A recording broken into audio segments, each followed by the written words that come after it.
Buenas. Bienvenidos, buenas noches. Welcome. Imanaya Mashikuna. Okay. On behalf of the Center for Latin American, Caribbean, and Latino Studies here at the CUNY Graduate Center, we welcome you. It's our pleasure to have all of you here tonight.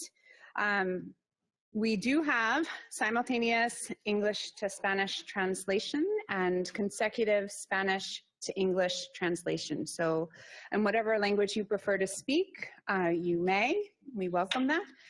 But if you're speaking in Spanish, en español se le puede, I'm not going to do that because that would be confusing, wouldn't it?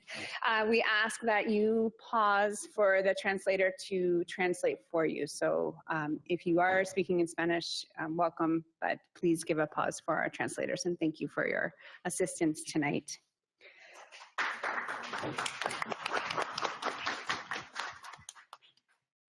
Tonight is what we at CUNY are hosting is a first of what we hope will be a series of collaborative events with the New York City commissioners that are here tonight and with the different organizations that have joined us. But this is not the beginning of these collaborations. This is a testament to the hard work that many of these organizations have been doing for many years, working with the communities, making these communities visible and understanding what issues and concerns and struggles that they are facing across New York City. So for tonight, I'm not going to talk very much. We want to hear your voices. And the run of show tonight, I'm going to welcome Charlie Uruchima, the program coordinator from NYC, and then we will hear from each of the commissioners who are joining us tonight about the different initiatives and projects and programs that their particular agencies have been undertaking. We will then do brief introductions of the organizations that have been able to join us tonight, and we will open it up to a forum. This is un diálogo, a dialogue, and we hope to build on this as we move forward over the year. We have every intention to host additional events over the course of the year. We know that everybody is very busy, so we're thinking every 3 to 4 months. So just to keep that in mind. So thank you. Yupaichani, Charlie, I am going to call you to the stage. Thank you so much. Thank you for being here. Thank you so much.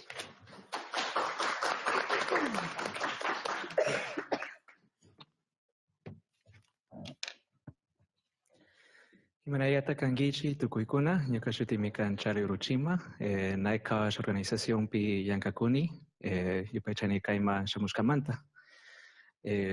Thank you, everyone. My name is Charlie Uruchima. I am from the organization NYC, and I have the pleasure to help in the process of what you're seeing today, where we're seeing the launch of Workers' Bill of Rights in Indigenous languages. And I've somebody who also works very closely with the Kichwa speaking community in New York City. This means a lot. Somebody who also works organizing with construction workers, day laborers in the city. Seeing and witnessing the complexities around the complexities on the ground with the communities that so often we homogenize and we treat as one homogenous community, a Spanish-speaking community. This is very significant. I like to particularly thank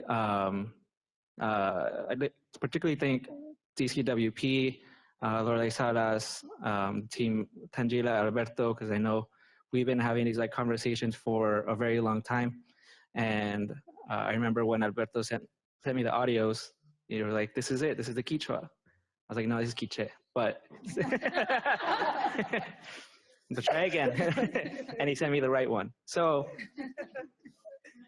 this is, it's all to say, we must work in collaboration. We must acknowledge that, all of this work wouldn't be possible without organizations organizations around the table today. Organizations around the table who have been representing their communities, who have been doing the work, the base work, the grassroots work, representing the Kichwa community, Mixteco community, Quiche community, the Garifuna community. And there's so many other communities who go oftentimes underrepresented. They're not, they don't belong to organizations where, they're looking to identify. So this is a great resource.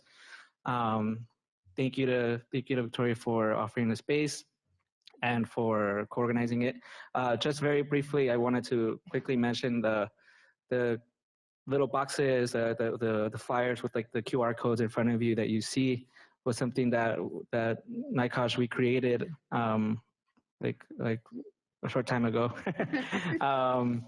And so basically it's a way for people to access the audios in the indigenous languages that we're going to hear clips of in these languages, just simply by scanning it with your camera.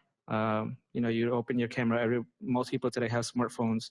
You scan it with your camera and you'll get like a prompt to open the web page. And once you click that web page, it'll lead you directly to the audios in those languages. So, and they're color coded as well, so that people can also identify with a certain color of their language. So anyway, I just wanted to give this also welcome to you all. Thank you. And I hope we have a great discussion today.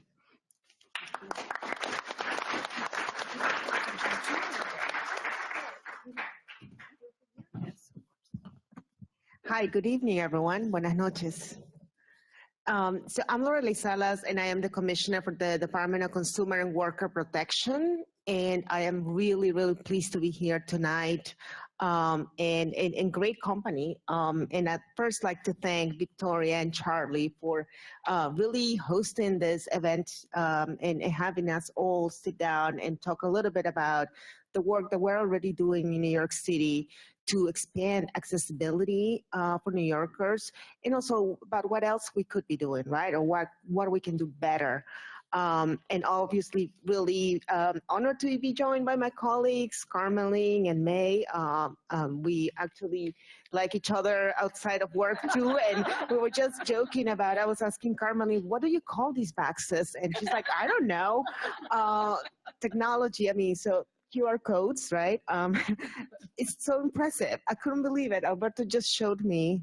He scanned it, and then you go directly to the audio file. It's amazing. So technology can be used for good, right? So a couple of things. I know that we really want to have a discussion with you tonight. So I'll just say a few things about my agency. And the name doesn't capture everything that we do. We do protect consumers, we protect workers.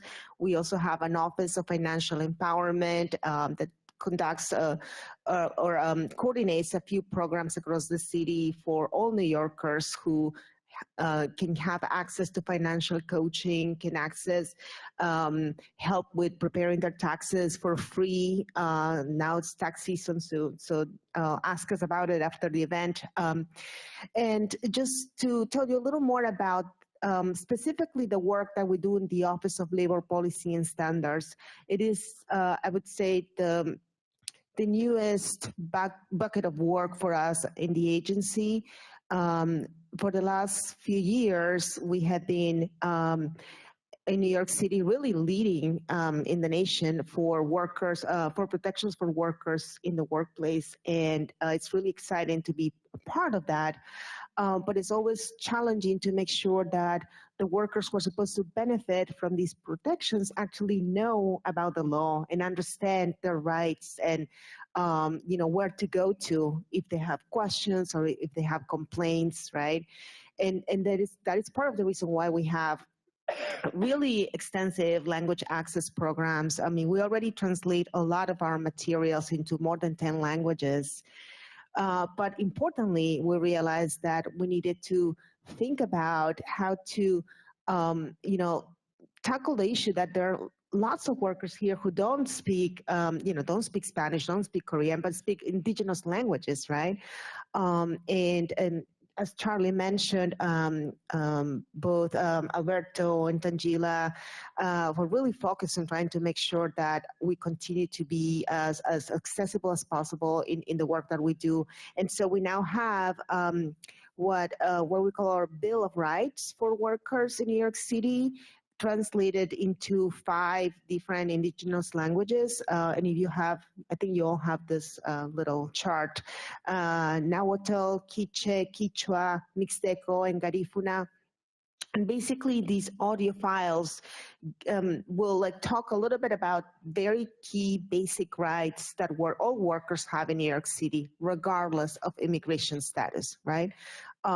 Many of those laws are laws that we enforce in my agency. As an example, we enforce the paid, safe, and sick leave law, which requires businesses that employ over 5 employees to give employees time and paid time if they need to take care of themselves or their family members. We have a couple of more recent, newer laws that we are also enforcing. We enforce scheduling protections in the fast food and the retail industries. So workers in those industries now have a right to know what their schedules are in advance, which is a very important measure to make sure that people are able to manage the problems with financial instability that result from not having predictable schedules, right? We also have really strong protections for freelancers or independent contractors, where in the past, if a freelancer didn't get paid by the company that they hired them, they had to actually go to court or, just keep harassing the company for months until they got paid. Now, freelance workers can come to our office, and we have an administrative process to facilitate complaint resolution, and it's been super successful. We've already being able to recoup over $1.5 million for freelancers just in the last 2 years, many of whom were owed $2,000 to $3,000 in average. So it's a good result. And the challenge with this again is that, for instance, for those cases, we know that there are a lot of immigrant workers who are employed as independent contractors, whether it's actually whether they're misclassified or not, that's another question. But the fact that they are working as independent contractors and they're not really coming to our office means that we need to do a better job of educating the community. And part of my pitch for you tonight is that we want your help to tell us in what other ways we need to make sure that this information gets to the hands of workers, right? We also, I just want to say, we have a paid care division. As you all probably know, there's a lot of discussion now about how our population is aging, and there's more need for workers like home health aides and domestic workers who will help to care for this for our population. And we see that these workers are struggling, right? They are still having, it's an industry in which there are a lot of challenges for enforcement. So we have a division dedicated to working with paid care workers and making sure that they have a space in which they can, come to us if they have questions, in which they can receive trainings, but also in which they can help us to think about how the city can prepare to address the needs that these workers will have when they themselves want to retire, for instance, and need access to benefits. So it's all really, really great work. But again, it really means nothing unless workers know about them and are availing themselves of these benefits. And so I know that we're going to play a couple of the clips for you guys, but I'll be here to really hear from you and to talk about what more we can do together. Thanks.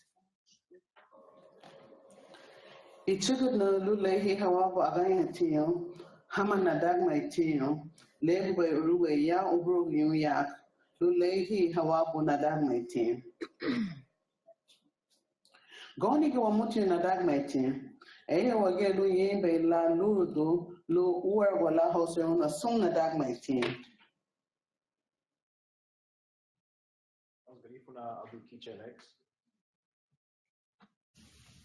El Departamento de Protección al Consumidor y al Trabajador arregla lejun asne recurso principal que le acheki chpam le kapatsi rece tilmit Rich Nueva York. Kpekto juntil achkip, kektijo, kekpechke juntil de normas y políticas chpantak le chak le kechkunwi, así le chak le kechkunwi, asne utsk panchke, utsk pancher kikilik juntil achkip.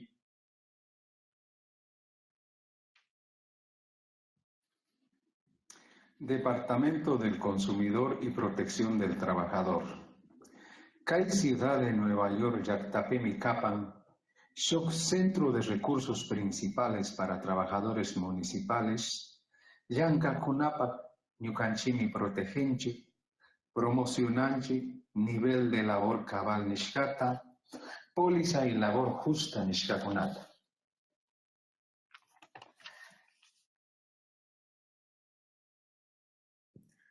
Departamento de Protección al Consumidor y al Trabajador, y agencia ni cuenta gobierno, ni en Nueva York, Tapachinji, Cuen Nibi, Cuen Asachun, Ka Insanti, Isa Cuen Nibi, Taguaba, Anaco, Nosachuna, Bi, Naco, Nosachuna, Ragusto, Nosachuna, Cha, Anchitun Toyo, Yemeni, Anchitun Toyo, Sininito, y compañero, ni Nasachun, Sini, Apecha, y patrón, Cana, Yaku, salario mínimo, a hora extra. Cha aku uni, aku vaya ini ni rakani nya maku kakani permiso nya kumani ni, akakani tiempo nya enfermedad. Asa Nikan kampa kimpalevia ni tlakua mantekitke, panil tepe Nueva York, sekan wey kimpalevia ni tekitke. Ipan titlahtoa ni tekitke wan tikimachtia ni kenika kani kuitia normas wan políticas panin.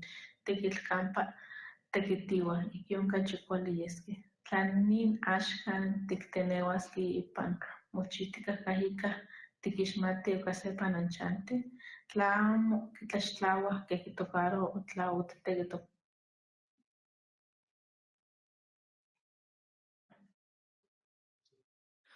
Just going to say one quick thing is that in our consumer protection law, we have seen the worst abuses, the worst predatory practices against individuals with limited English proficiency, right?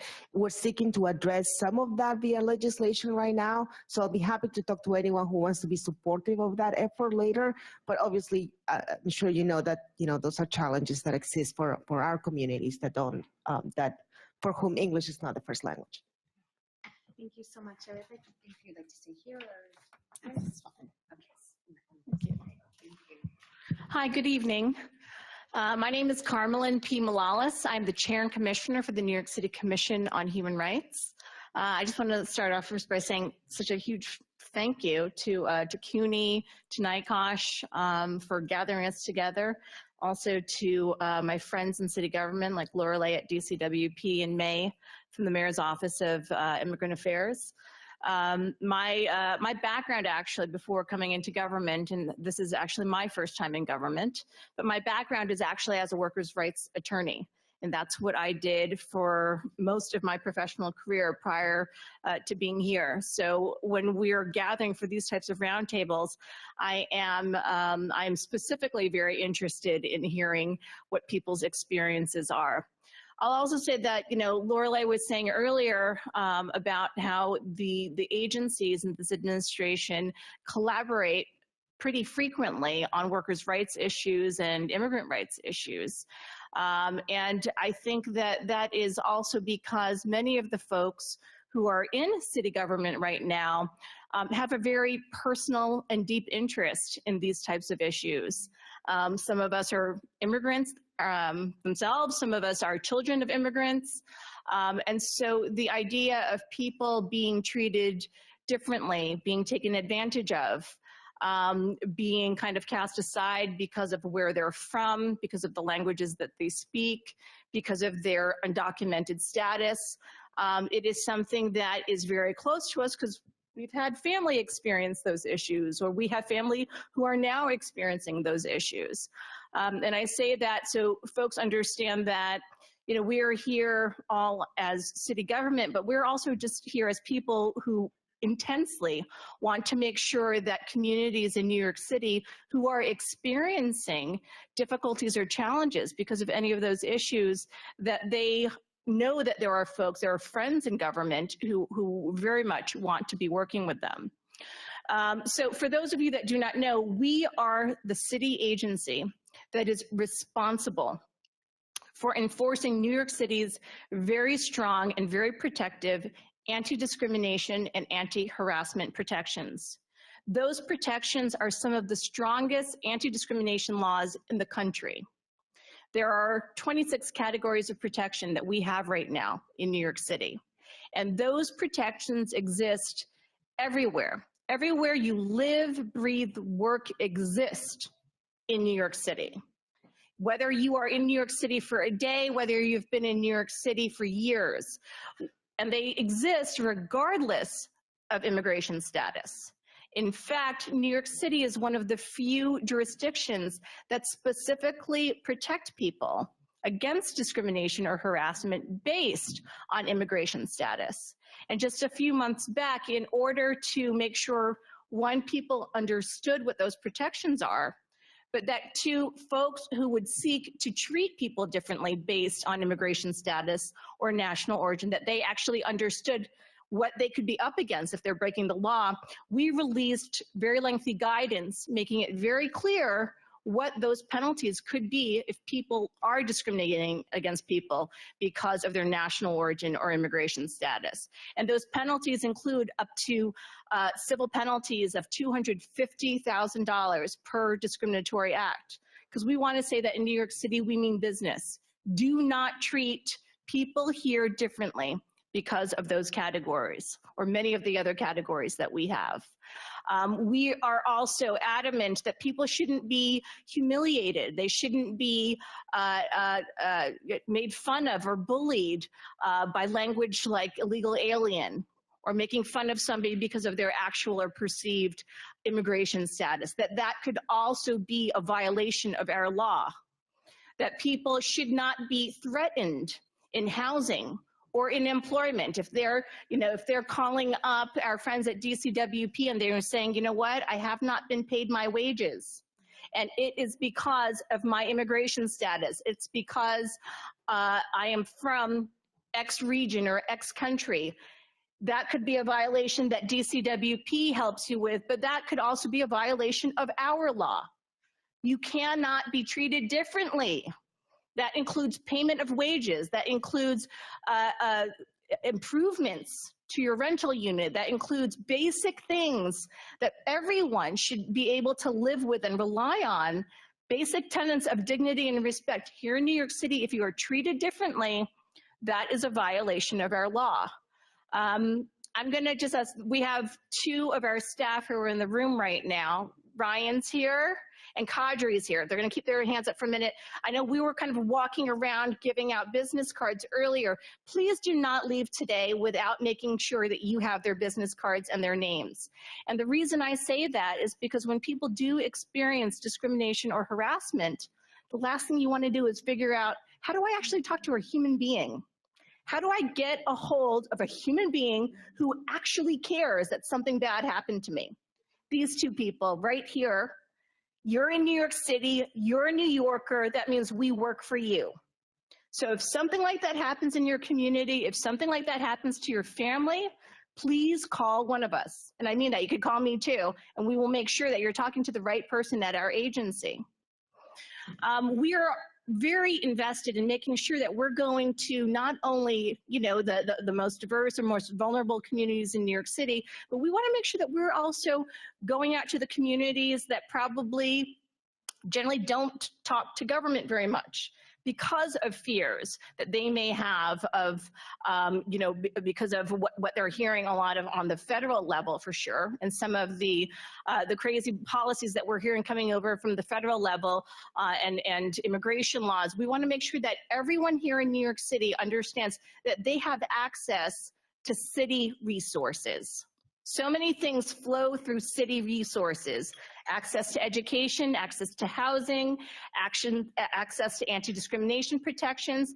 And if you do not know people in city government who can help you access those resources, that is exactly why we are here today. You should know that there are all of us and many people who stand behind us, who are willing and very desirous of being out there in your communities. My agency has prioritized language access quite a bit since I got there 5 years ago. So we now have over 35 languages spoken at our agency. I will say, to my knowledge, we do not have anyone at my agency who speaks indigenous languages. So for that, we, like other agencies, have to go outside and ask for language access help. But that is also why we invite folks to come to know more about our agencies, because we do need more indigenous speakers at our agencies. I take my hat off to my sister here for the work that DCWP is doing in making their information more accessible in indigenous languages. We are in the process of doing that, and you should continue to demand that of us and of government in other areas. So to the extent I think that you're not seeing that happening by other city agencies, and we work so much with other city agencies to make sure, again, your human rights are being respected. And for that, that means city agencies actually having the ability to work with you and serve you. You should also contact our agencies for that. I know we really want to hear from you, so I'm going to leave it there. But please, if you are not familiar with our agency, we are accessible through all forms of digital media. You can always go to our website. We have most of our materials translated in more than 10 languages. Like I said, we're in the process of getting those translated into some of the indigenous languages that we were talking about today. But please do reach out, because we really want to be in your communities. Thank you.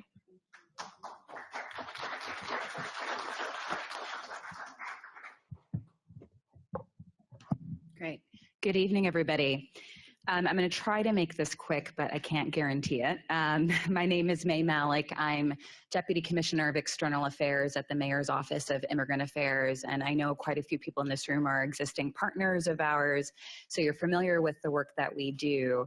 But for those who are unfamiliar, the Mayor's Office of Immigrant Affairs is charged with a broad mandate by the administration of facilitating access to justice for immigrant New Yorkers, enhancing their social, civic, and economic integration, and also advocating for immigration reform at all levels of government. And we meet these goals in a variety of ways. We're constantly advising on policies related to immigration coming out of the federal level and also the local and state level.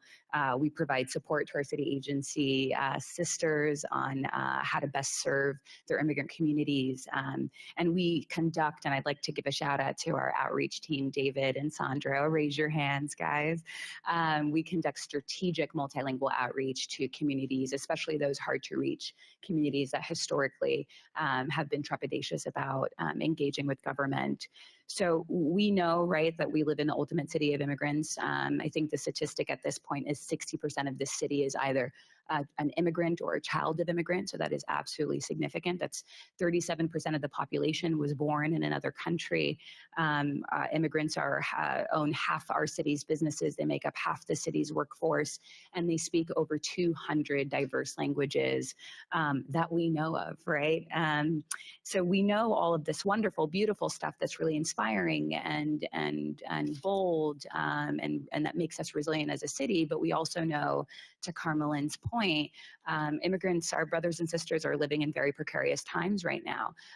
The rhetoric that's coming out of the federal government is putting a few of our immigrant brothers and sisters in a state of fear, and also a state of feeling like they're not being seen or heard. And so when we have a city like this with such tremendous linguistic diversity, it is absolutely imperative that we as a city meet these communities where they are, but especially communicate with them in the languages that they speak. So I want to talk briefly about Moya's language access work.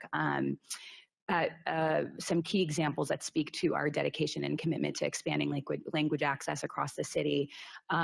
what's happening here today is an example of our interpretations services, which is led by Ken. Ken, if you can raise your hand. Ken and his team at Moya do incredible work to ensure that whether it's a town hall organized by a city elected or a nonprofit partner, could be any one of you, if you're in need of interpretation and translation services, we could be a resource to you. We have expanded our capacity to provide interpretation at poll sites. This is something that we kicked off a couple of years ago, and we think in order for our immigrant brothers and sisters to actively participate civically and to participate in their democracy, they need to be able to vote, and they need to understand what they're voting for in the language that they speak. We've also worked since 2016, and again, a huge testament to our outreach team, and also a testament to our partnership with CCHR and DCWP, because a lot of these convenings are often coordinated with you all. You know, there's a lot of cross-cutting people that we're serving. And so for the past few years, we've been working together with our city agency partners to celebrate and mark important days in honor of our immigrants and the languages they speak. So an example is International Mother Language Day.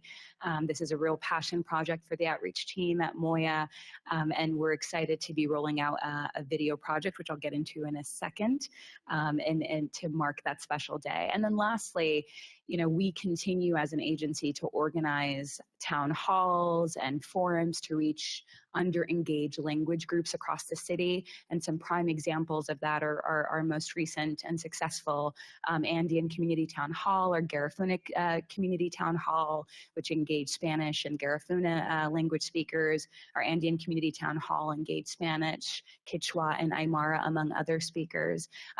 The reason why I want to point to these examples and also to piggyback off of what was shared by Commissioner Malala is, and also Lorelei, it's not just about good policy for us, right? Obviously, this is a very progressive city that has set a precedent for how we respect and engage the diverse communities of our city, but it's also about who we are as a staff. Like, the majority of the people that work at Moya are multilingual or come from multilingual households, and I'm one of them.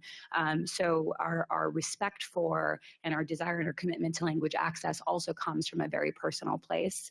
The last thing I want to talk about is this Indigenous language video project that I'm very excited to announce.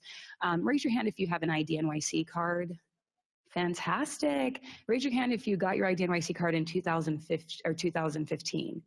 Okay, your cards are going to expire this year. So be sure to check out the back of the card and look for that expiration date. You can renew up to 60 days, up to 30 days prior to your expiration, and up to 60 days after. For more information about that, our folks, David and Sandra, can answer your questions. But ID NYC is the largest municipal identification program in the country. We serve 1.3 million people. Or we have 1.3 million card holders, excuse me. It is a card that was designed to both serve vulnerable populations, including undocumented immigrants or those with limited English proficiency, and also unite us as a city and signify that this is one card for all of us.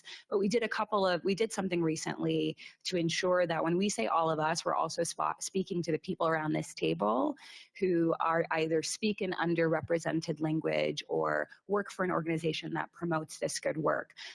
So what we did is we partnered with the Endangered Language Alliance, and we filmed, as part of our ID NYC renewal campaign, over 20 videos featuring Indigenous language speakers speaking to their community about not only the importance of ID NYC, but also the access to city services that it unlocks, and the representation and respect for the linguistic diversity that it brings to the table.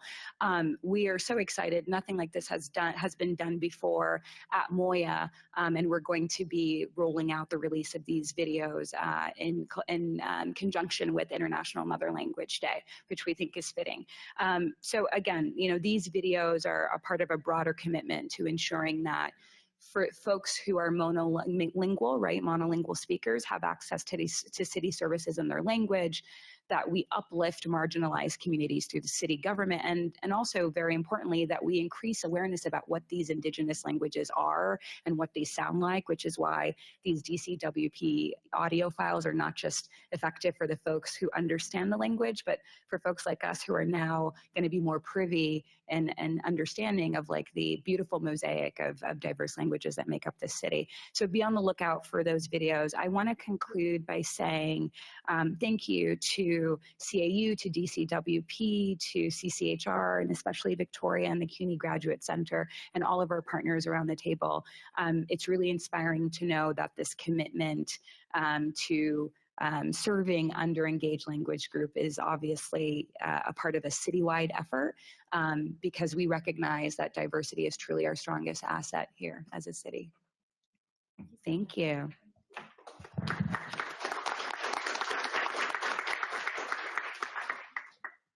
So what a broad range of resources that are available. And I think at this point, we invited everybody here to come, and we want to hear your voices and your contributions and what your concerns are, what you would like to do, what strategies you might suggest in terms of outreach.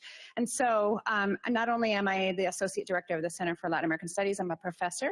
And one of my strategies to start the conversation is to have everybody introduce themselves in the room. Some people really dislike this, but I'm going to ask your patience with me. And I would just ask, we're going to, of the different organizations that are at the table tonight, if you can introduce who you are, the organization that you're coming from, and the communities that you work with, and then we will open it up to a broader conversation. So I'm going to hand the mic around, please. Let's start here. My name is Daniel Vila. I'm from Sisapacari Cultural and Labor Center, and we're in Queens, 67-10 Roosevelt Avenue between 67th and 68th Street, and we've been around for close to 20 years. I've been part of the coordinating committee for 19 of the 20 years, and it's mostly a immigrant rights organization, cultural, 90% Ecuadorian, and the other 10% other Latino ethnicities. And we focus on culture, but also on labor rights. We've managed to get hundreds of thousands of dollars for workers who've been victims of wage theft. Hi, I'm Luisa. I'm here for the Coalición Mexicana. We work with migrants, and we do a lot of work helping the people, like giving classes in English and citizenship classes. So we are located in the Bronx, in the Immaculate Church. So. Buenas noches, mi nombre es Saúl Quisec Rivera. Good evening, my name is Saúl Quisec Rivera. Saúl Quisec Rivera. Soy originario de la montaña alta de Guerrero. I come from the Guerrero, mountain. Montaña Alta de Guerrero, México. Montaña Alta, from Guerrero, Mexico. Hablante de la lengua tuisabi, la lengua de la lluvia. And I speak the language of the rain. ¿Cómo dijo? La lengua de la lluvia, tuisabi. Tunsabi. Sí. Soy uno de los colectivos que pertenece a la Red de Pueblos Transnacionales.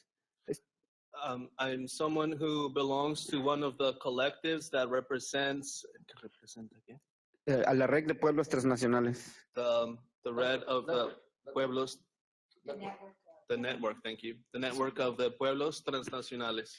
Sí, estamos, soy uno de los 8 colectivos con los cuales estamos trabajando en proyectos transnacionales con nuestras comunidades de origen, en proyectos productivos y pues el cuidado del medio ambiente. Gracias. I am part of the network that is working transnationally and working with betterment of the environment.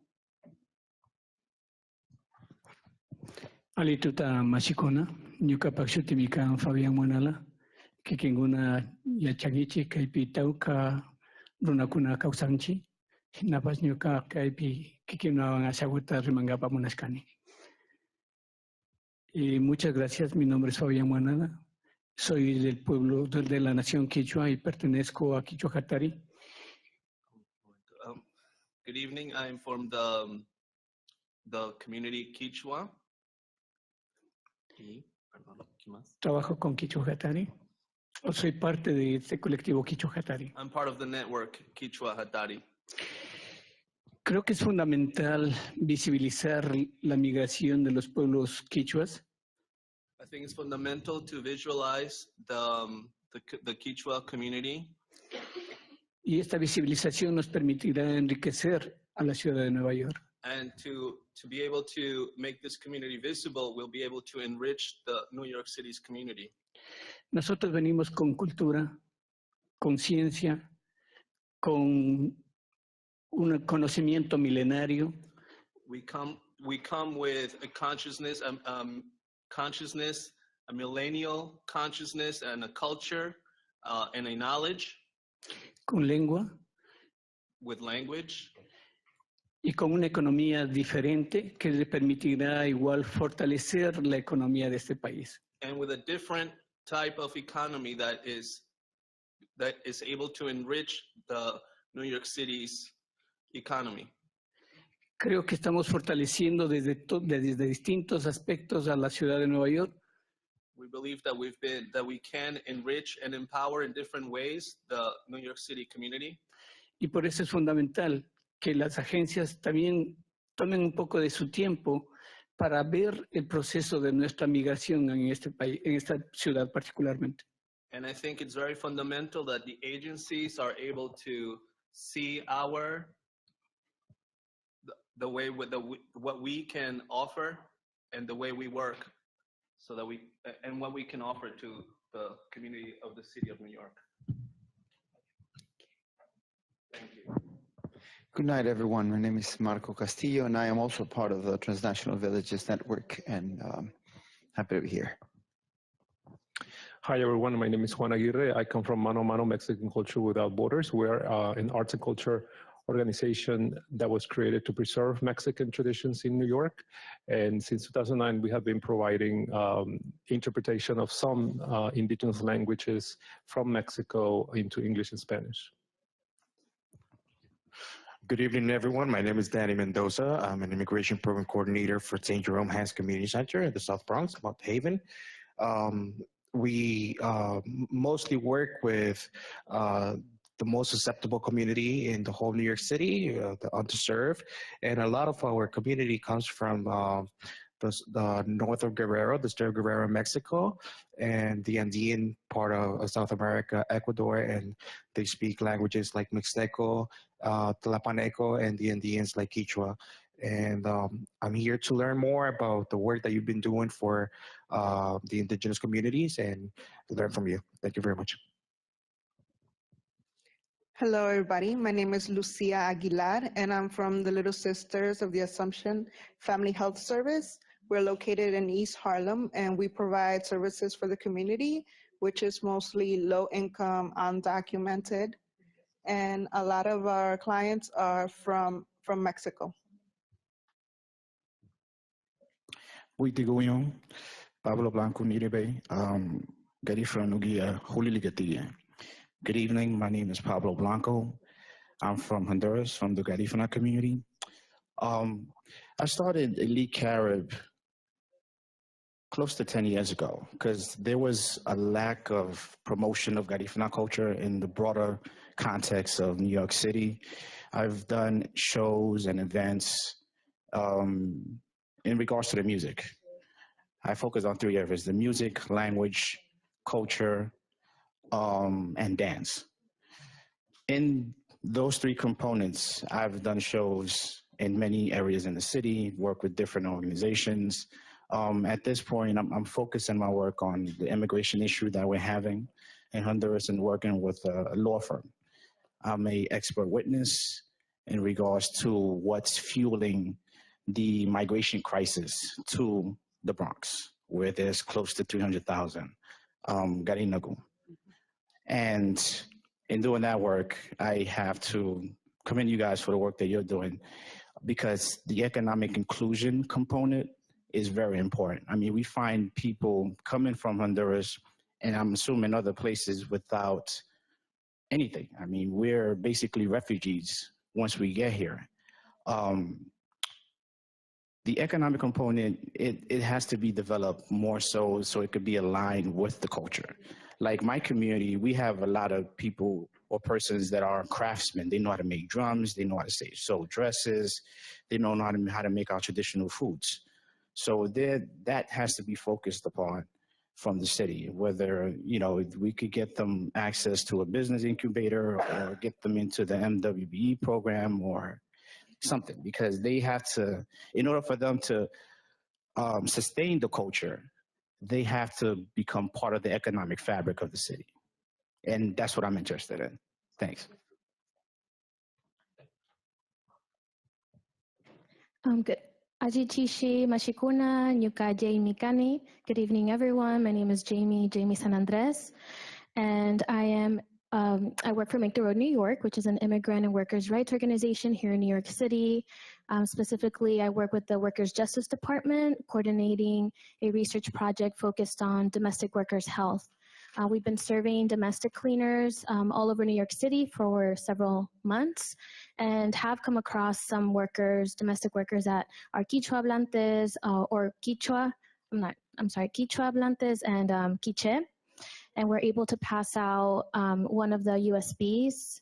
So I'm just really grateful to be here and just honored to be here and on this table, and glad to see some work being done on this issue, especially as just literally earlier this week, we were lobbying in upstate New York for the Empire Act, right, which is trying to assist or trying to remedy this issue with forced arbitration, where workers are being forced to sign away their labor rights. And so it's so important that we are being inclusive and thinking about language justice in the workers' justice realm as well. So thank you. Good evening, everyone. My name is Victoria Hernandez. I'm the new Family Empowerment Coordinator at MASA. I'm also really grateful to be here with you all and learn. I'm going to pass it on to Araceli Lucero. Hi, my name is Araceli Lucero from MASA. I do want to just recognize the native land that we're standing on today, which is from the Lenape people. I also want to say that illegality started in 1492. And I want to proceed by talking about our work with MASA, which we serve immigrant families. We focus intentionally on serving the Latino immigrant community that speak an indigenous language. I actually am very happy to see so many organizations who, some for a very long time and some that I'm just getting to know now, that serve this community. And it's been really refreshing to see so much effort. And it's been a long time waiting, really, because most of the people that are migrating are the most marginalized communities and do have an indigenous background. If we look at who's dying at the border, that's who the people who are forced to migrate. And so I'm glad that there's so many efforts to do this.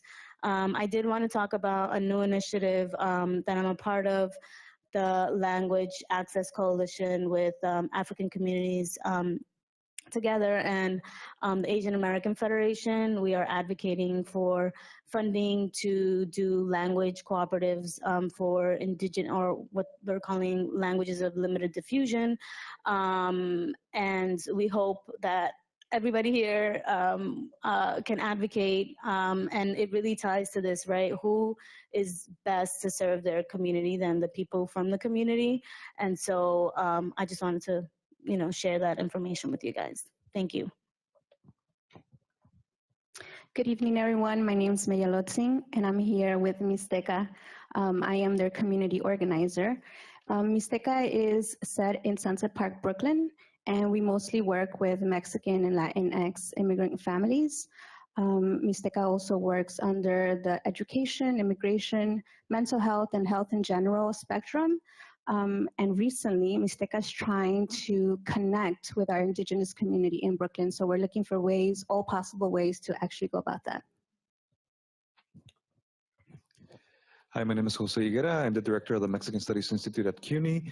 And aside from doing research and conferences as the other institutes like CLACLS, we also have scholarships for undocumented students that we have been giving for now since 2012. We have given over $1.5 million in scholarships. Also, we have a consortium of indigenous languages with NYU and Columbia University, where we teach indigenous languages, specifically Mixteco, Nahuatl, Kichwa, and Haitian Creole, as a foreign language course. So students from CUNY, from the 25 campuses, we actually have one from the Graduate Center taking Quechua, they can receive credits as a foreign language course. Also, we open it up to the community, where the community members, even if they're not enrolled in a college or they don't have high school or any studies, and they are heritage speakers, they can take the course with us. It's a virtual classroom, so our professors are in Mexico, and each end of the semester, we bring the professor to the assessment. We also are working together with these professors to create PSAs, specifically now with the census coming up. The importance of our communities being counted is very important, so we're putting the information also in Mixteco and Nahuatl, and also in Garifuna. So, yes. Hi again, everyone. Just to speak a little bit more about the work of NYCOSH, the organization I'm representing today. We're a 40-year-old organization. We focus on health and safety in the workplace, but we've also developed this collaborative, it's called the Manhattan Justice for Workers Collaborative in the past 2 years.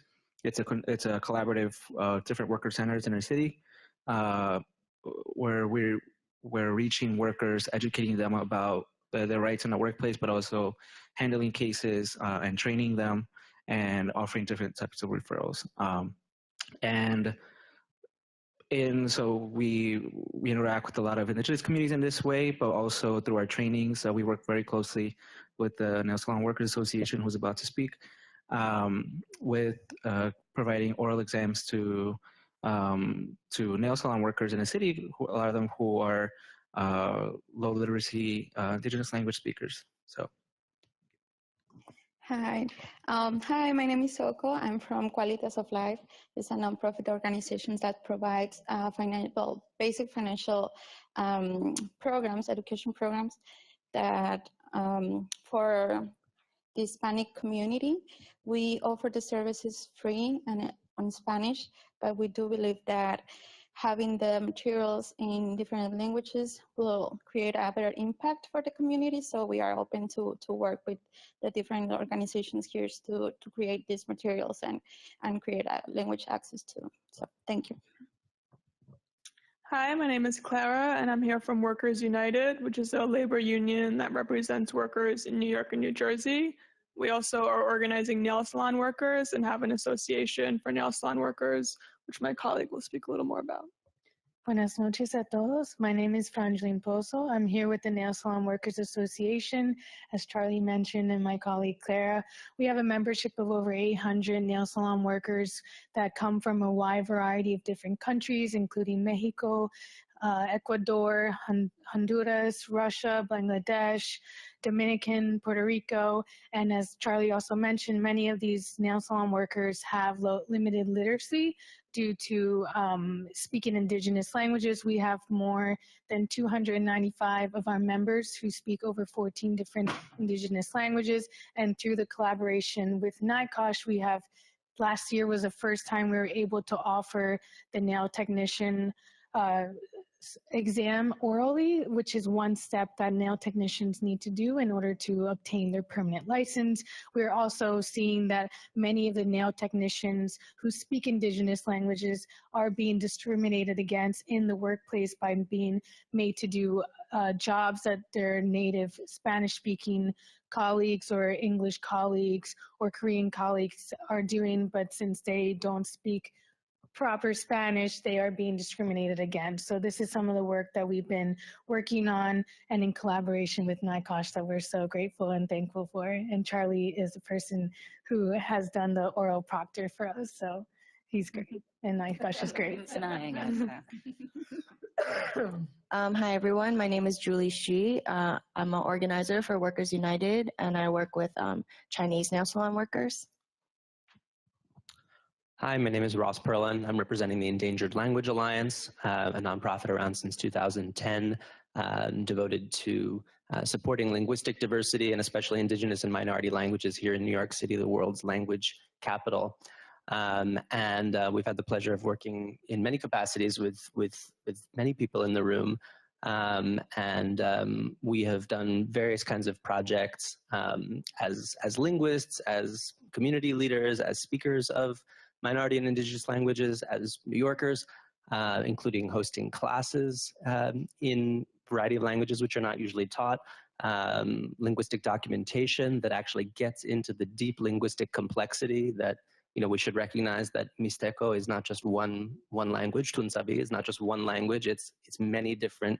There's a great deal of diversity within languages as well. We've worked in various ways to try to help create recordings and materials in languages that don't have them. We've recently released a language map of New York City, which we hope everybody can use and get access to. And we're working on a digital version of it, but at least now it's a kind of print map which shows over 600 languages that are spoken around the New York City area, and shows that actually 3 times the number of languages that the census records are actually spoken here, and really tries to highlight smaller indigenous and minority languages. And in recent years, we've had the chance to work more on language access issues and in sort of policy perspectives. So a project with the Department of Health that focused on indigenous Latin American communities and who they are, where they're coming from, and especially issues of language, community, and health. Most recently, had the pleasure to work with Moya on this project that May mentioned, and are now also gearing up around the census as well.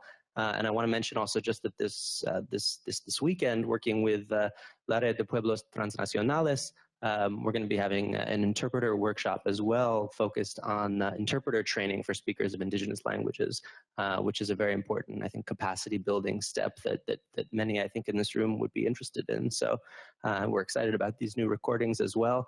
While the interpreter training is sort of focused on the interpreters, on Monday evening in Queens, there'll be an Indigenous Language Justice panel this coming Monday. If anybody's interested, we can make that information available. Thank you.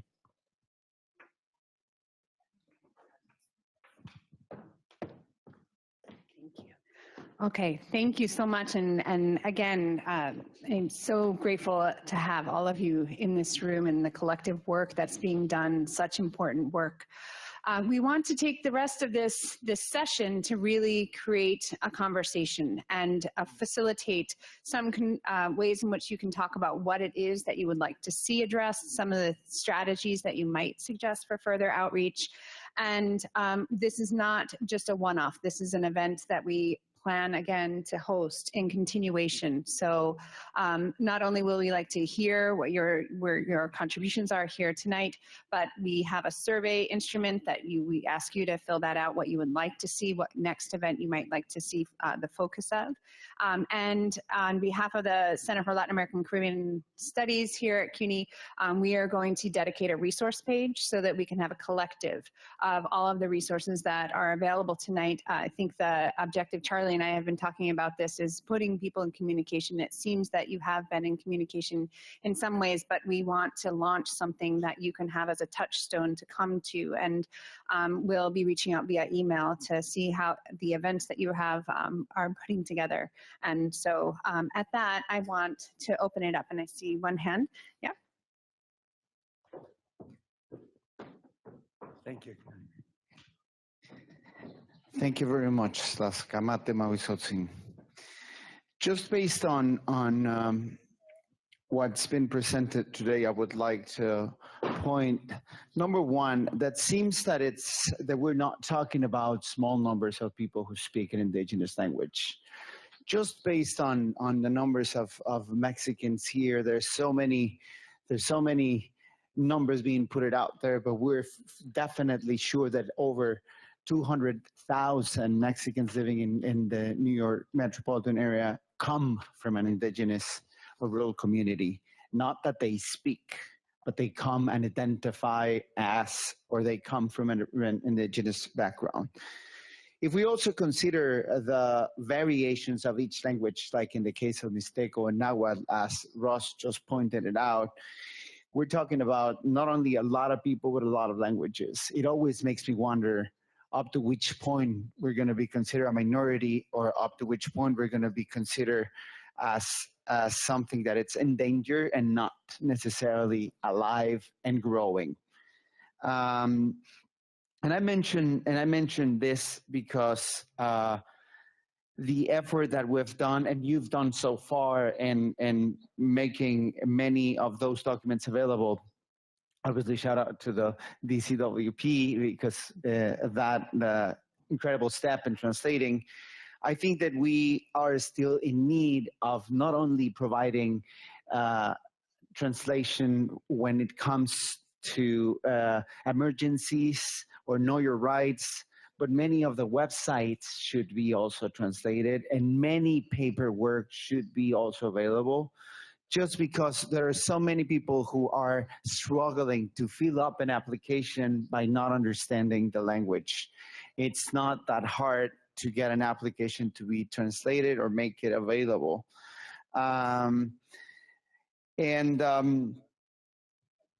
And what I want to say is that when we're speaking about a language, we're definitely speaking about a culture, right?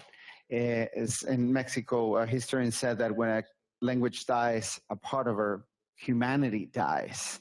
What I'm trying to say with this is that people probably feel a gap with the city agencies, not only because lack of the language, but also because they are afraid, there's fear, there's a lot of cultural gaps that include also representation. We don't see the faces of the different indigenous groups in the agencies, or don't feel comfortable enough to open up. So I think that there's still a long path to go. And in order to advance representation, some of the folks that are here, before coming into this meeting, we were speaking at another meeting about the possibility of many of these folks coming together in order to form some sort of network where themselves can come together, identify the needs, reach out to you, and hopefully, just like today we came to you, you can come to us when people have identified what are the needs that this network that they want to form will look like. The first step is the interpretation workshop happening this weekend that has been basically self-organized. The teacher is going to be an indigenous interpreter, and 100% of the students are going to be indigenous interpreters, and as a result of that, probably a network of indigenous interpreters will come out, and they will start to reflect on what is it that they need. So hopefully this will be a meeting that it's not only about advancing language access, but also recognition and dignity for many of the folks living around the city. Thank you.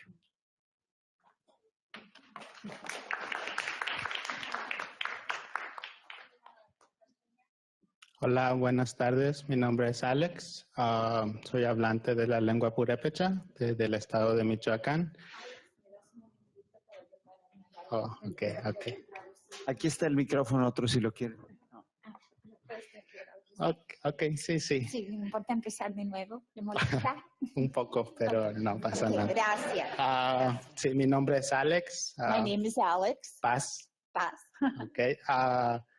Soy hablante de la lengua purépecha. I speak the language of Purépecha. Y solamente quisiera hacer una pregunta al director de CUNY Mexican Studies Institute. I would like to ask the director of CUNY Mexican Institute. Solamente quisiera saber qué tipo de trabajo está haciendo para acercarse a comunidades indígenas. I want to know what type of work you're doing to get closer to indigenous communities. Para mostrar o darles esa misma oportunidad de que sepan que existen estos recursos. To give them the same opportunity so that they know those resources exist. Como usted sabrá, muchas personas, muchas comunidades indígenas cuando vienen aquí no se creen que hay organizaciones o entidades. A lot of you know that when we come here, there's a lot of indigenous communities that don't know that there are organizations that exist. Que no creen. Que no creen? They don't believe that there are any organizations that exist. Porque muchas veces, bueno, no sé, la mayoría de los pueblos indígenas son de pueblos Because many aislados. times the indigenous towns are towns that are very isolated. Y el gobierno no se acerca a proveer asistencia, no hay organizaciones que se acerquen a ellos. And the government doesn't reach out with any assistance or any organizations to help. Y cuando estas personas vienen acá, pues simplemente no se involucran mucho con sus hijos, por ejemplo, y muchas veces ellos terminan no acercándose a buscar estas oportunidades. So many times when they come here, they're focused mostly on their children and they're not finding the opportunities. Y como consecuencia tenemos que hay bastantes hablantes de idiomas indígenas en la ciudad. And as a consequence of that, we have a lot of people that speak indigenous languages. Muy capaces de poder servir en alguna de estas agencias que están presentes aquí. Very capable of being part or working for a lot of these agencies that are present here today. Que no tienen esa capacidad de poder proveer el servicio a alguien en su idioma. That don't have the capacity to be able to serve someone in their indigenous language. Y sí. Y mi otra pregunta es para. And my other question is for. It's for community organizations that work more with workers, with people that work creating leaders in their community. So like Make the Road, maybe NYCOSH, maybe Sisapakari. I just want to ask the work that they're doing to ensure that they're also creating indigenous leaders in their communities, because they're the ones that share the information with their community. They're the ones that tell people where to go. They're the ones that tell people to report crimes. They're the ones that report or help people report any type of abuse. Without those leaders, it's really complicated to get to those people. So I just want to ask what type of work they're doing to ensure that they create indigenous leaders.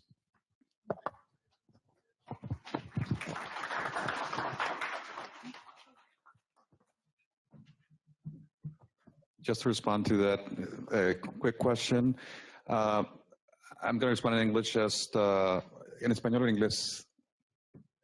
Purépecha no hablo. Pero bueno, I'm going to say in English real quick. So the way the Institute works and trying to promote the services that we do on top of the research and the opportunities that we have, we created an initiative that's called the Education Opportunities Initiative, that basically we have 5 hubs throughout the city, and we work together with other organizations to bring consultations, one-on-one consultations of all the opportunities, not only in CUNY, but within the city. For example, we are located in the Bronx, in Queens, Sunset Park, Washington Heights, and also at the Mexican consulate. And we're constantly providing the information, and it's accessible. Also, we're always looking for volunteers that speak an indigenous language. We used to work with BUAP, a university in Mexico, and whenever they came to do a service here, they would provide the services in different indigenous languages. As Marco was mentioning, in Mexico, we have a big challenge.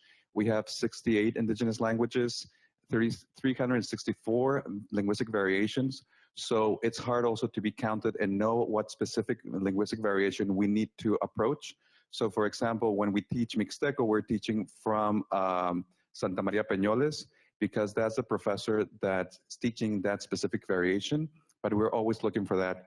On top of that, we also partner with different organizations like Mixteco, MASA, Mano a Mano, to promote our services. Whenever we have an event, we try to inform the different opportunities, because we know that that is a big challenge for the community to know that CUNY is open to everyone. And that's why CUNY Mexican Studies Institute was founded, because CUNY realized that there was not really a lot of Mexicans coming into CUNY. So since we opened the institute up to now, we grew in enrollment 44% in the Mexican community within CUNY, and CUNY overall grew 1.8%. So I think the message is getting out there, but still there's a lot of work to do. And for example, for us, taking these steps of providing the information in specific indigenous languages that we can target. And that's why it's important for us to know what indigenous languages are being spoken right now. And on top of that, we're also working with Democracy at Work Institute to create a rapid response co-op development.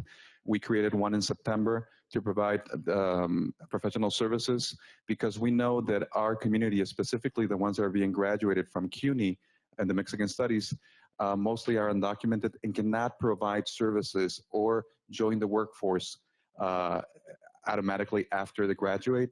So by creating co-ops, that's another alternative to work also. And if you speak Purepecha, we're looking for new members. And if you have this capacity of your language and probably take the course of how to become an interpreter, we can provide those services too and provide to the courts. Because for now, just real quick, we also created a list of volunteers. With the separation of families, the governor's office reached out to us because they needed interpretation, and we had over 130 volunteers sign up for that. So we're trying to do our best, and it's always good to hear from you, to know specifically the needs that are in the community so we can really target those. But thank you. Just because you mentioned NYCOSH. But I also, because I've worked at other organizations before, and I think to your question, like what organizations, especially like workers' rights organizations, doing to acknowledge and to like build leadership of indigenous communities? To be honest, nothing. And I think it's very sad that a lot of these organizations that exist don't really acknowledge the diversity of their own membership. A lot of times we just qualify, and I'm guilty because I work for these organizations. So whenever you bring this up, it's like, don't complicate things, don't complicate, the work that we're doing. Or we don't have funding for it, and I think that's what isn't, talked about. It's like these organizations work when they have funding. And if I tell them, let's do these resources in Kichwa, let's translate like resources in Kichwa, Quiche, Mixteco, or whatever indigenous language, where like we don't have money, there's no funding for it. But that's also where I think we should also acknowledge a lot of the organizations that have been doing like the base work. Like there's like Red de Pueblos, Mano a Mano, Kichwa who've been doing this work for a very long time and have people on board already. They already have the experts. Let's just work with them. Like you don't need the funding. You don't need you don't need that pot of money, because we know at the end of the day it's going to be these big organizations already. They're going to take the big pot of money again. Like a lot of these small organizations are trying to like empower their communities from their own voices. It's like indigenous communities empowering their own communities. So we need to like work with them. So that's my comment to that. And yeah, basically those conversations are hardly happening, and I think it's sad, and I think we need to do a lot more. Just really quickly, Hi, I'm so sorry. I have to actually rush out to go to something else, but my staff are going to continue to be here. One thing I neglected to say before that I really wanted to mention is, there's obviously understanding that a lot of folks from immigrant communities would have understandable fear of coming forward to government agencies, even if we're saying we are here to help your communities or your families. For our law to apply, we need not have somebody's name on a complaint.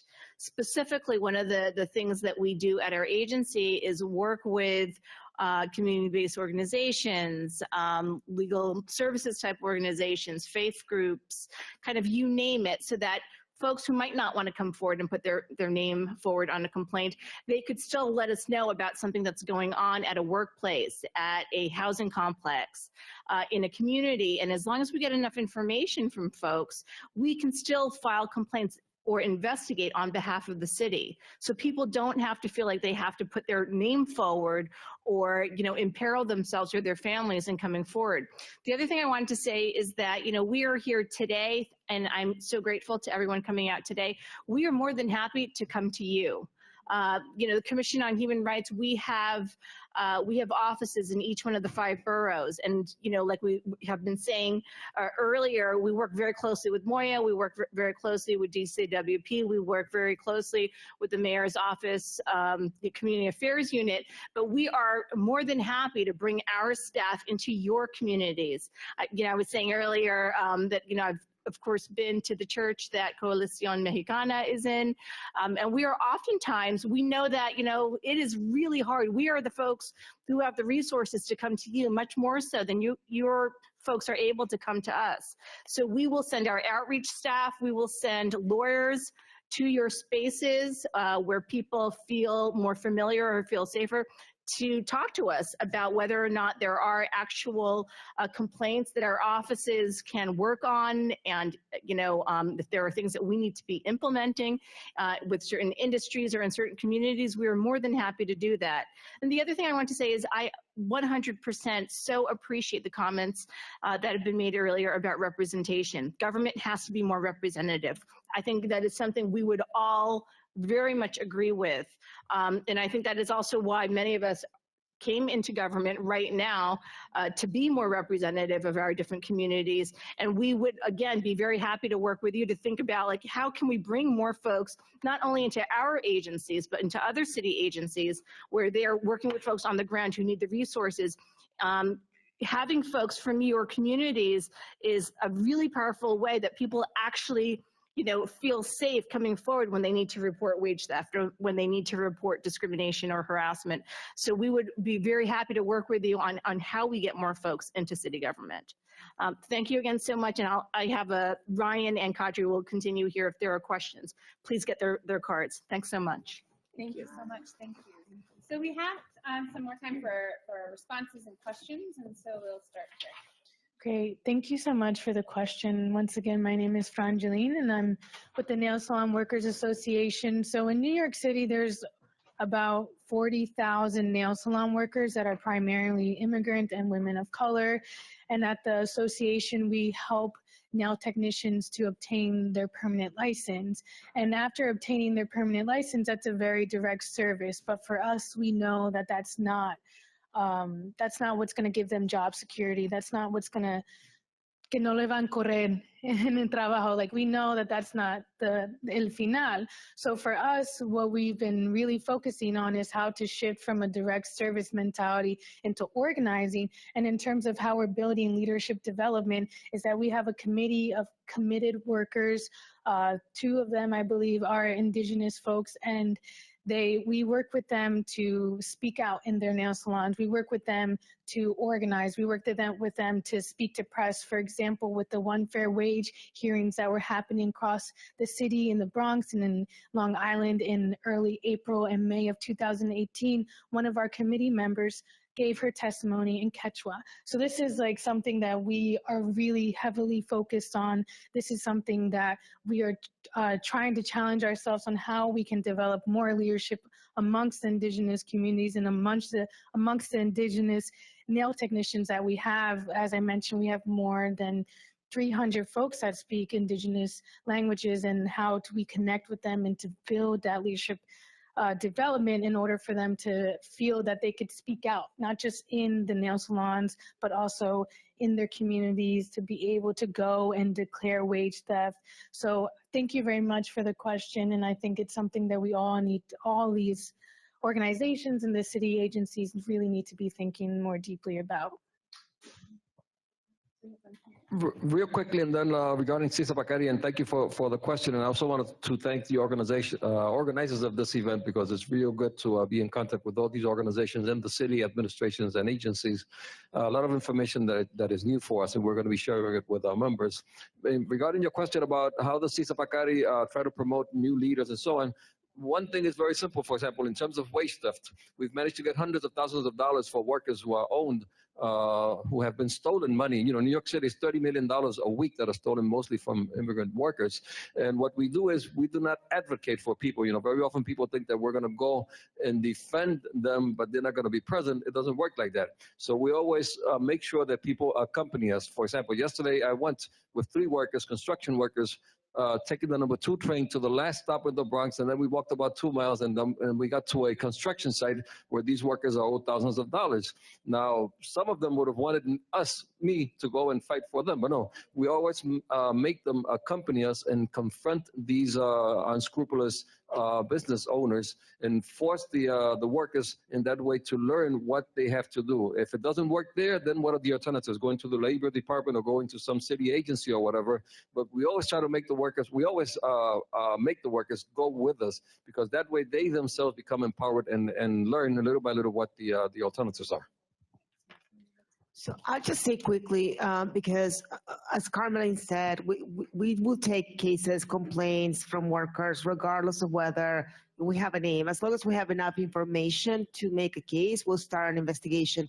But one other thing I'll say in response to the organizing is, like, the best, most effective work that we do is when we can partner with an organization that's on the ground organizing workers. I mean, that's really the best way in which we can make sure that the laws are getting complied with.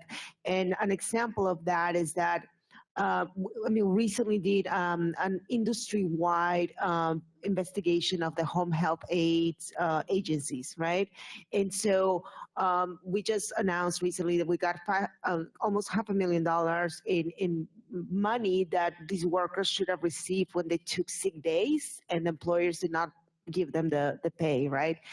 So that's really important to think about us when you're thinking about organizing an industry. We can do our investigations in a proactive manner. We don't have to wait for complaints.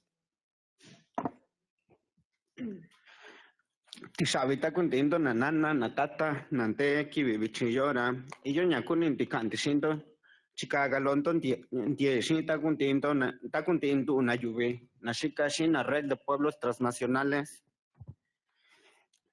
Antes que nada, agradecerles por la invitación del día de hoy. Before anything else, I would like to say thank you and show our appreciation for today. En lo personal, quisiera pedirles que nos tomen más en cuenta y que realmente nos volteen a ver. Personally, I would like to make the request that you keep us in mind, and that you really turn your sight towards us. Quisiéramos que hubieran más espacios y oportunidades para los miembros de nuestras comunidades y de pueblos originarios que radican y contribuyen en esta gran ciudad.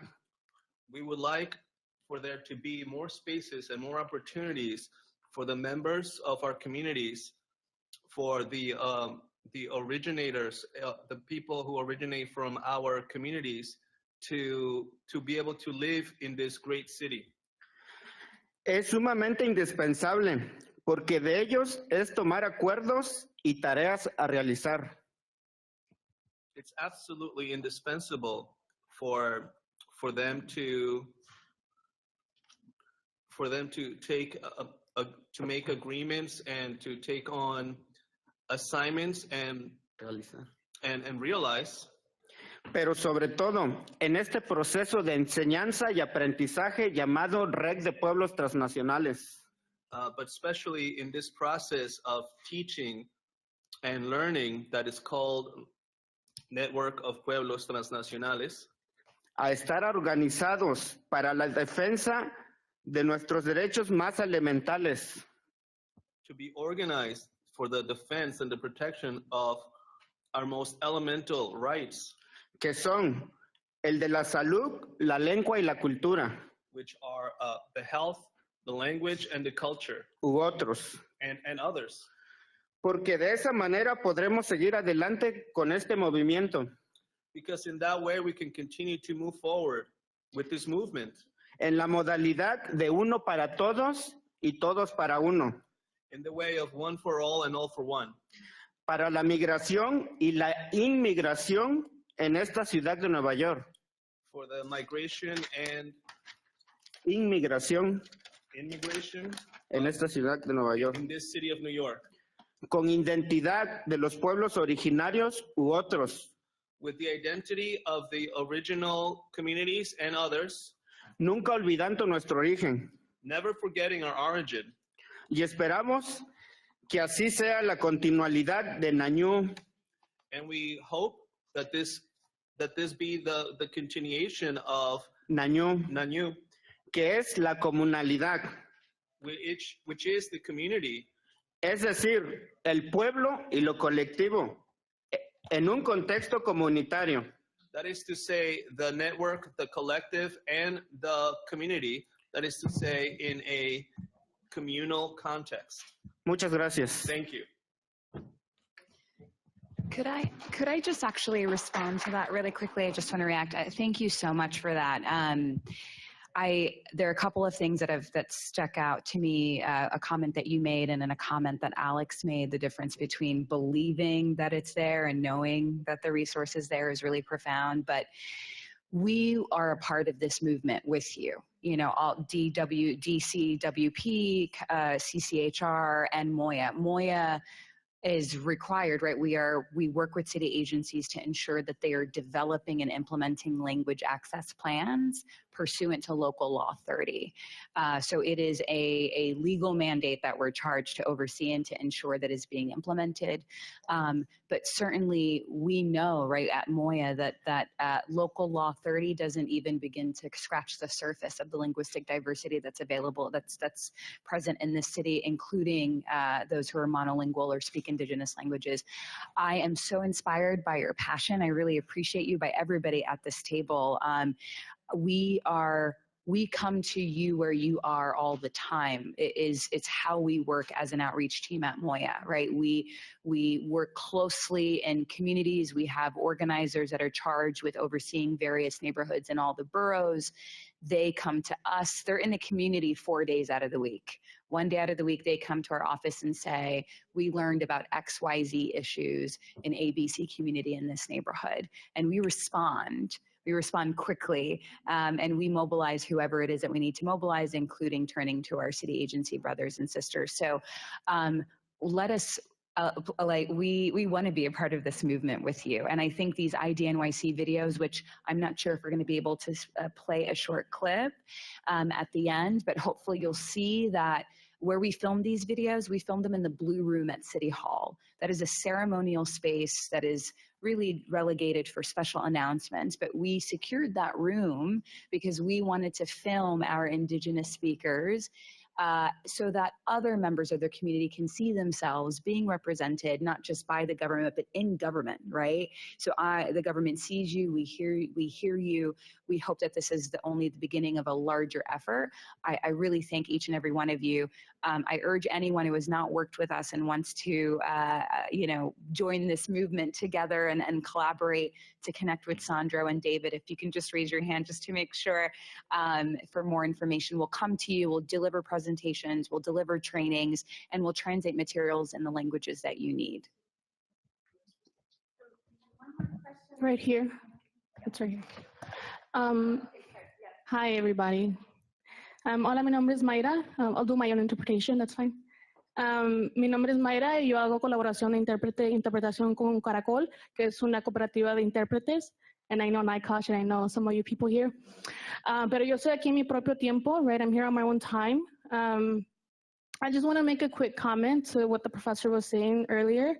Quería hacer un comentario a lo que dijo el profesor anteriormente, que cuando necesitan los intérpretes, agarran los intérpretes y son voluntarios, ¿verdad? Y que yo creo que es muy importante reconocer que el trabajo que hace el intérprete, the work that the interpreter does, is very important, and we need to pay for that work, for that labor, okay? Es muy importante reconocer que el trabajo que hace el intérprete es muy importante y muy esencial y se le tiene que pagar por esa mano de obra o ese labor que hace el intérprete. También tomar en cuenta que muchos de las lenguas indígenas no existen en escritura en el momento. Mucha gente no lo escribe. Sí existen, ¿verdad? Pero mucha gente no la escribe. Y aparte de eso, hay mucho analfabetismo en las comunidades, ¿verdad? Gente que no sabe escribir o leer. We need to really consider and take into account or take into consideration the fact that a lot of these indigenous languages or native languages, a lot of people don't know how to read or write them. There's a lot of illiteracy.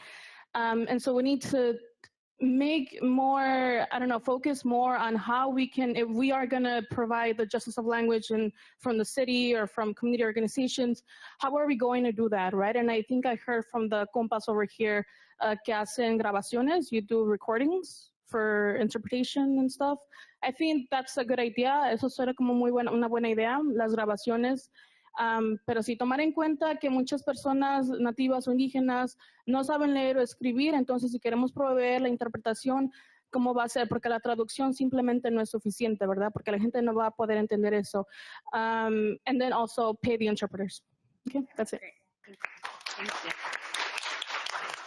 So we're coming towards the tail end, and I know we have 2 questions at the end, so I want to give space, so please, and then we'll have a closing remarks and some audio files.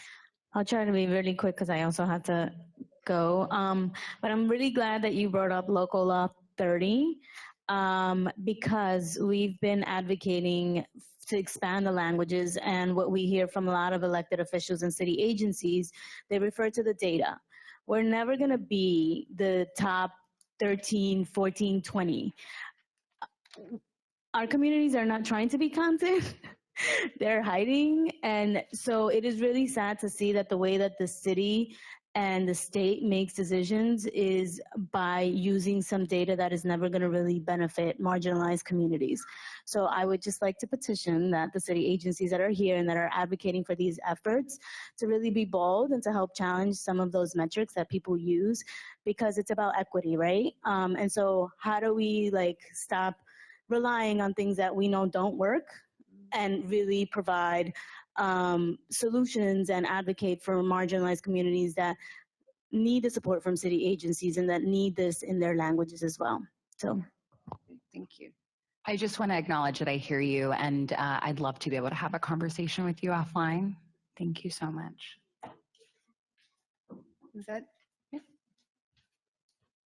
So, me gustaría hacer esto en español. Regresando al comentario que hizo la compañera aquí, es exactamente eso. Me gustaría ver cómo Moya. I want to do this in Spanish. I would like to see how Moya. Getting back to the comment that one of our. Volviendo al comentario. Me gustaría ver cómo Moya o otros institutos van a procrear que el inicio de tal vez entrenar o crear voluntarios organizadores de la comunidad fuertes, que sean indígenas, cómo después a largo plazo los vamos a sostener, ¿no? No nada más pueden ser voluntarios toda la vida. ¿Qué estructura se puede implementar para que ellos sigan empoderándose y sigan empoderando a la comunidad en sí, ¿no? Es importante dar ese espacio, esa plataforma en donde ellos sepan que su trabajo es valorado. So I'm going to ask you to say that in English because. Can I answer real quick to this? Because I think the volunteer portion got misinterpreted. We use CLACLS, we pay for those services. This was a special event when the separation of families happened. We were, the governor's office called us because they reached out to all the network to see how can they help. And most of the interpreters came from Mexico, actually, and that was by phone. But for us, it's really to empower that and to make it sustainable. That's why we're trying to create these structures like the co-ops where they can charge for their services, because they're always asking for these services to be interpreted or translated. And we always refer them to you, or we always send them your way or over here to Indigenous Language Alliance. But it's good to know the other networks. But I think to make it sustainable, we need to be realistic that in order to pay them, they need to have the structure also, because as city agencies, we cannot give the money away, as you know. So if it's the structure of a co-op, then we can pay them and pay fair wages specifically, because we know it's hard work. And so, yes, and we, in the Institute, we're already working with the Office of the Governor we asked them, if a co-op provide the services for interpretation for the courts, would you hire them? And they said yes. So it's just the way, so that's why we need to talk, Marcos, and also with Red de Pueblos. So how can we promote these rapid response co-ops? Because there's a large need. Yes. Send it to Victoria.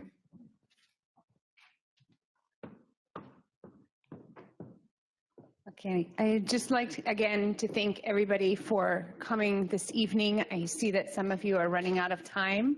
So I'd like to also encourage you, if you have any pending concerns, there's an email address at the back of the survey. If you wanted to add any additional information, español también, please take a moment to fill out the survey. These are the kinds of feedbacks that we want to continue. There's also going to be an audio file of this evening. If you are interested in receiving that just as reference, because there is so much information discussed in tonight's discussion, we can send that to you as well. You can send that to our email address.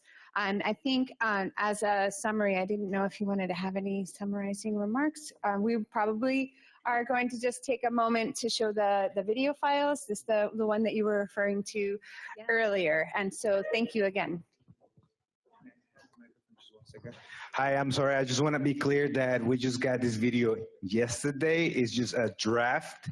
We will have it, yes, we will have it ready soon. But for now, this is just a draft, and we just want to show you a pic of what we're doing.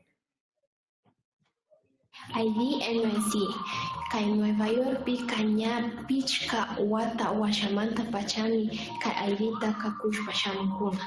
Kay aidita tuku kay pi causa masikuna pagnika.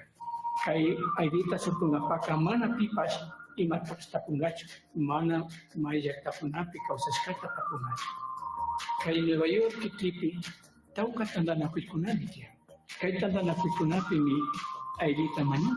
Chaibanda kay airikunao yakanchi wa kunata yachana wasikunamanda sukundapa ushanchi sinayata banga kunapi kultita lukanchinyapa sinayata ushanchi kay kuna kunjanya licencia kunata skuna chay tukui kunapa kay airita machanchi kay airita sukuspaka mana manjarina kanichi mana pipas kikima sutita apungacho sinayata Kaini hasta tukui mama jaka kunamanda hasta hatun tanana. Obviously, we recognize the video star. Okay. Thank you. I don't know if we have time. Yeah, want to see? All right, now you got us hooked.